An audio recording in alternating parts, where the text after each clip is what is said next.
आणि लक्ष्मीबाई कोण होत्या? कोण होत्या? त्यांना कोणत्या नावाने ओळखलं जायचं?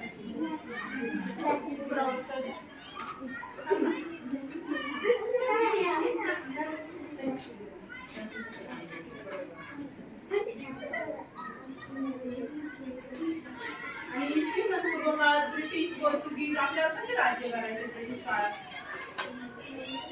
आपल्याला कशी वागणूक भेटते माहिती का त्याबद्दल? ब्रिटिशांनी आपल्यावर कशी वागणूक केलेली आहे? आपल्याला हक्क होता का काही वस्तू स्वतः विकत घेण्याचा, काही हे करण्याचा? आपण त्यांच्या हाताखाली कामच केलेले, बरोबर आहे? आपल्या भारतात सुरुवातीला व्यापार करण्यासाठी कोण आले होते माहिती? युरोपीय व्यापारी आले होते आपल्या भारतात. युरोपीय व्यापारी आपण भारतात राहून ते आपल्याकडे आले होते. भारतात व्यापार करण्यासाठी आलेल्या इंग्रजांनी कोणती कंपनी स्थापना केली होती माहिती? ईस्ट इंडिया कंपनीची स्थापना केली. ईस्ट इंडिया कंपनीची स्थापना केली.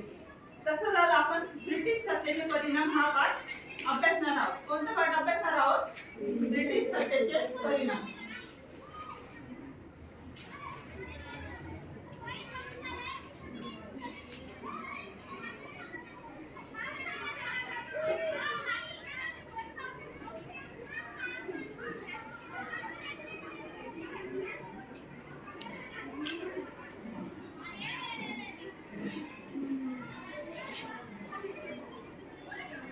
या पाठात आपण इंग्रज सत्तेचे भारतावर झालेले परिणाम अभ्यासणार आहोत, बरोबर?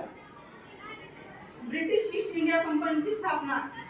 युरोपीय देश भारतात व्यापारासाठी येऊ लागले. इंग्रजांनी 1600 मध्ये ईस्ट इंडिया कंपनी स्थापना केली. युरोपीय देश भारतात व्यापारासाठी येऊ लागले म्हणजे त्यांनी भारतात कशासाठी येऊ लागले? ते व्यापार करण्यासाठी युरोपीय लोक भारतात येऊ लागले होते, बरोबर? इंग्रजांनी 1600 मध्ये ईस्ट इंडिया कंपनीची स्थापना केली होती. सुरुवातीला त्यांचा उद्देश व्यापार होता, पण नंतर त्यांनी भारतात आणली सत्ता वाढवण्यास सुरुवात केली. त्यांनी काय केलं? भारतात येऊन त्यांची सत्ता वाढवण्याचा प्रयत्न केला भारतात येऊन, बरोबर? तर ईस्ट इंडिया कंपनी स्थापना कधी झाली? मी काय सांगितलं तुम्हाला?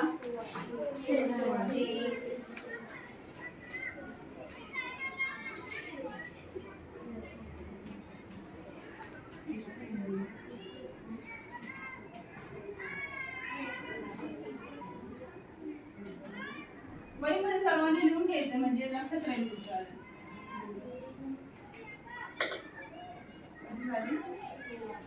1600, बरोबर? पुढचा पॉइंट बघूया आपण. इंग्रज व मराठे. मुंबई जवळील प्रदेश मिळवण्यासाठी इंग्रज आणि मराठ्यांमध्ये संघर्ष झाला. तर काय झालं आता? मुंबई जवळील प्रदेश मिळवण्यासाठी इंग्रज आणि मराठ्यांमध्ये संघर्ष झाला.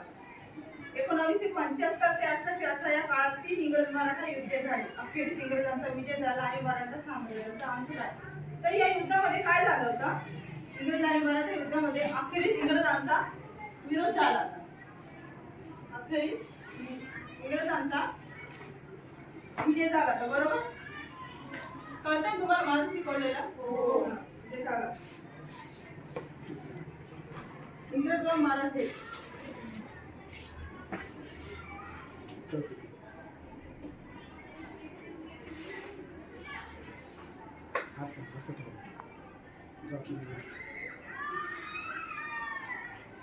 कधी झाला होता त्यांचा संघर्ष? 1775 ते 1818 मध्ये त्यांचा संघर्ष हा झाला होता. मुंबई हे इंग्रजांचे पश्चिम भारतातील प्रमुख केंद्र होते. त्याच्या जवळपास प्रदेश मिळवण्याचा त्यांचा प्रयत्न होता, परंतु या प्रदेशावर मराठ्यांची घट्ट पकड होती. माधवराव पेशवे यांच्या मृत्यूनंतर त्यांचा चुलता रघुनाथरावाने पेशवे पदाचा लालसेपोटी इंग्रजांची मदत मागितली. त्यामुळे मराठ्यांच्या राजकारणात इंग्रजांचा हा विजय झाला होता. 1774 ते 1818 या दरम्यान मराठे व इंग्रज यांच्यातील 3 युद्ध झाली. पहिल्या युद्धात मराठा सरदारांनी एकजुटीने इंग्रजांना तोंड दिले होते. त्यामुळे मराठ्यांची सरशी झाली. 1782 साली सालबाईचा तह होऊन पहिले इंग्रज मराठा युद्ध हे संपले होते.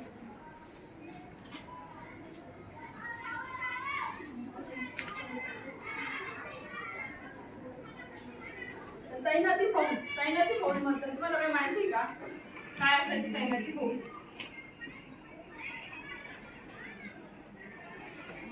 लॉर्ड वेलसने भारतीय राजांना इंग्रजांची फौज ठेवण्यास भाग पाडले. त्यासाठी राजांना इंग्रजांना पैसे द्यावे लागत. त्यामुळे अनेक संस्था मराठी स्वातंत्र्य कमी झाले आणि इंग्रजांचे वर्चस्व हे वाढले होते.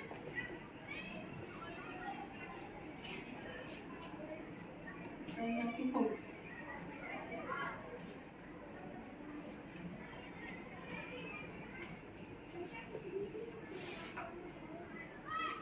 लॉर्ड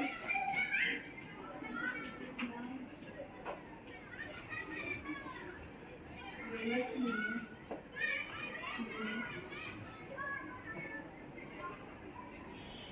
भारतीय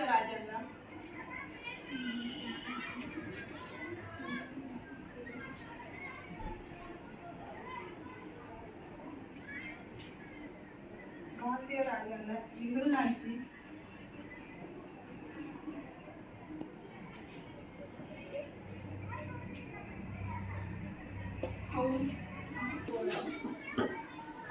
बोला बोल कधी झाली? इंग्रज भारतात कोणत्या उद्देशाने आले होते?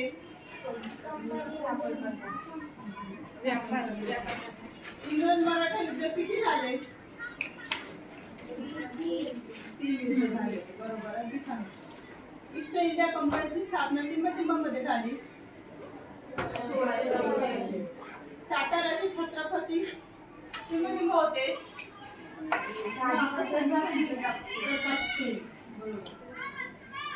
तर छत्रपती प्रताप सिंह गृह पडले की तुम्हाला छत्रपती प्रताप सिंह यांच्याबद्दल तुम्ही माहिती देऊन आणायची.